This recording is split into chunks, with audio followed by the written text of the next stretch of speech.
सर्वार्थव्यमयं देवम् अनन्तं विश्वतोमुखम्.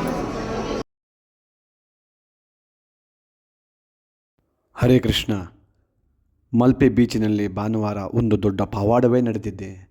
ಹರೇ ಕೃಷ್ಣ ಮಹಾಭಕ್ತರ ಕೈಯಲ್ಲಿ ಭಗವಂತ ಚತುರ್ಭುಜ ನಾರಾಯಣನಾದವನು ಭಗವಂತನ ಎಲ್ಲರ ಭಕ್ತರ ಕೈಗೆ ಸೇರಿದ್ದಾನೆ. ನೋಡಿ, ಮಲ್ಪೆ ಬೀಚಿನಲ್ಲಿ ಇಂತಹ ದೊಡ್ಡ ಪವಾಡವೇ ನಡೆದಿದೆ. ನೀವು ಕೂಡ ಹರೇ ಕೃಷ್ಣ ಮಹಾಮಂತ್ರವನ್ನು ಭಾಗವಹಿಸಿ ನೀವು ಕೂಡ ಭಗವಂತನ ಭಕ್ತಿಗೆ ಪಾತ್ರರಾಗಿ ನಿಮಗೂ ಕೂಡ ಭಗವಂತನು ನಿಮಗೆ ಆಶೀರ್ವಾದ ಮಾಡಿ ನಿಮಗೂ ಕೂಡ ದರ್ಶನವನ್ನು ಕೊಡುತ್ತಾನೆ. ಈಗ ನೋಡಿ, ಮಹಾಭಕ್ತರು ಎಷ್ಟು ಚೆನ್ನಾಗಿ ಕೀರ್ತನೆಯನ್ನು ನಡೆಸುತ್ತಿದ್ದಾರೆ. ಹರೇ ಕೃಷ್ಣ ಕೃಷ್ಣ ಕೃಷ್ಣ ಹರೇ ಹರೇ, ಹರೇ ರಾಮ ರಾಮ ರಾಮ ಹರೇ ಹರೇ.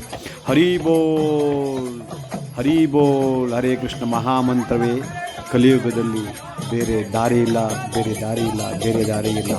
ದಯವಿಟ್ಟು ಎಲ್ಲರೂ ಜಪಿಸಿ ಹರೇ ಕೃಷ್ಣ ಮಹಾಮಂತ್ರವನ್ನು 108 ಬಾರಿ. ಹರಿ ಬೋಲ್.